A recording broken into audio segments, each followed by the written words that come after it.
Welcome back to the Raid Addicts Raid Leading Guide.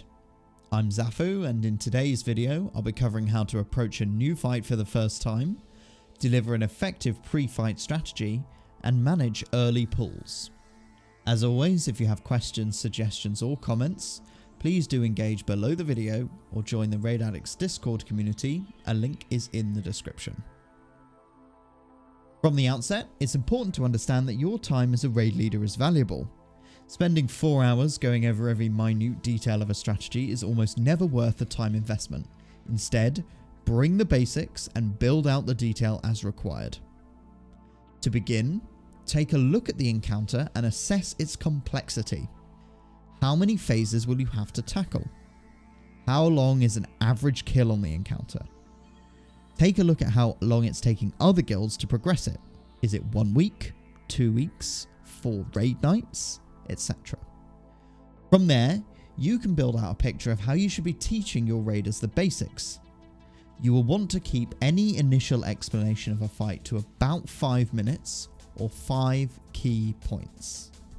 We spoke in the last video about how to break down raid mechanics, and you can look at the dungeon journal and do this for yourself for every fight.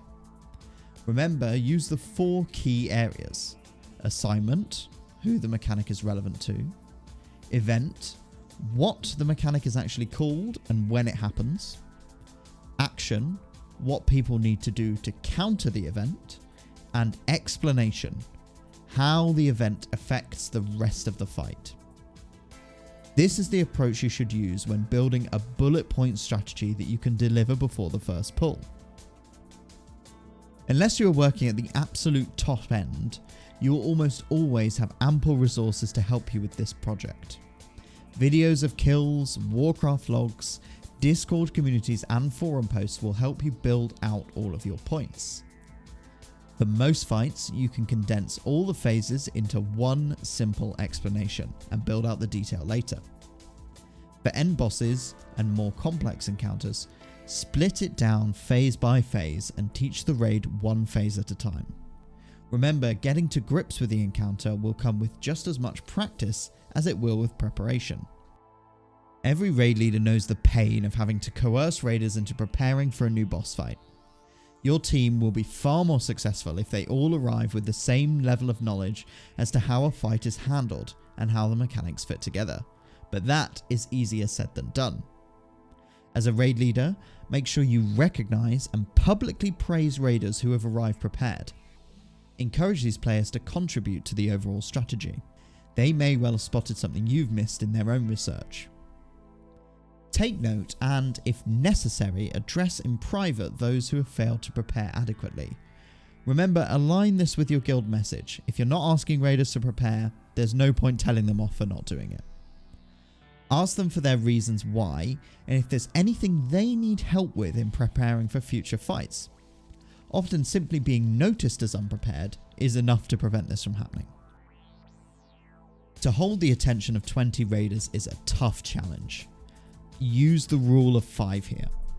Keep initial explanations to 5 minutes or 5 key points.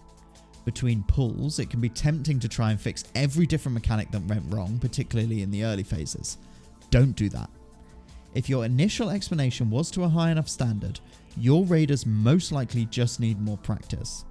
Assess the areas where you can refine your methods versus where you just need to rinse repeat until people get it right. For example, positioning the boss in a different location to make add spawns easier or DPS better is a refinement. Not getting hit by projectiles is more likely simply a practice issue. If you have an overwhelming number of corrections to make, boil these down as much as you can and deliver a clear event, action, explain every single time. By removing erroneous points, you can keep people focused and avoid information overload.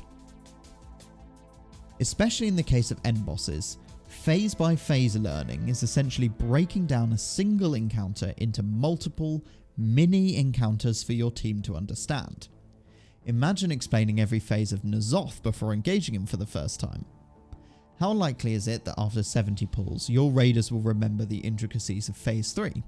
They won't. Explain phase 1 as a totally separate fight. If necessary, discuss the links between phase 1 and the remainder of the fight. On these encounters, take a realistic approach to teaching the strategy and set goals for the raid team to meet before delivering the next set of tactics, i.e., once we have a clean phase 1, we'll start to discuss phase 2 in more detail. Raiders may be tempted to discuss these things ahead of time. This is great and it shows engagement, but if this happens, just be firm in stating that the priority is for the phase you're currently working on. When the time comes to discuss later phases, please do invite them to contribute. As a raid leader, you'll inevitably ask yourself, when should we start focusing on damage output or healing outputs?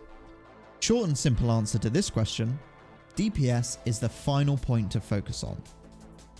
Let your raiders get comfortable with the fight before worrying about damage. As a general rule, once you get to a DPS breakpoint with everybody alive and no major errors, then consider ways to optimize your output. By focusing on DPS too early, you will inevitably see more mistakes on the mechanic side. Lastly, I want to touch on end bosses. End bosses in particular will cause significant strain on your raid team. This is especially true if you choose to extend raid lockouts. Be clear with the team from the outset roughly how many pulls the average guild takes to kill the boss, as well as the time frames involved in that. Selecting a team that is going to be conducive to a smooth, relaxed environment is crucial. Taking players who cause problems to extended progress fights will only damage the morale in the long run. Often as a raid leader, this is a very tough call to make. You're weighing performance against attitude. On end bosses, however, what is a minor annoyance on other fights can become a significant burden later in the progression cycle.